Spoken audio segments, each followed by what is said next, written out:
This is just a short video to show you how valuable some of the old presser feet are. This is an old zipper foot. And the great thing about these old zipper feet is they are exactly 1/2 inch wide. They have the cutouts on both sides, just like your modern ones.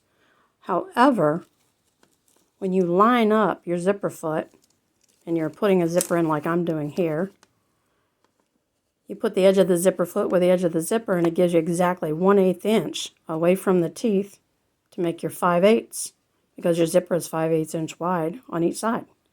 And look how nice straight stitching that makes.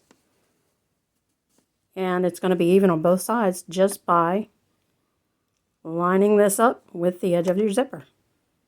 So if you can get a hold of one of these old zipper feet right here, it's adjustable, hey, snag one up.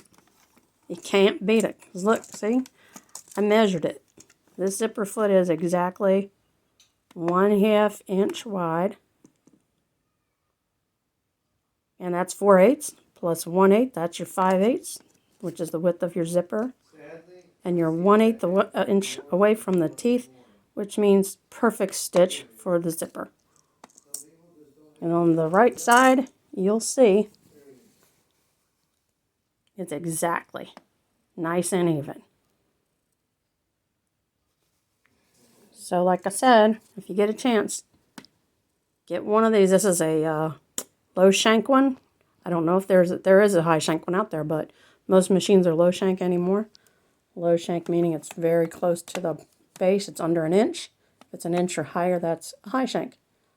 So you see one of these, snatch it up.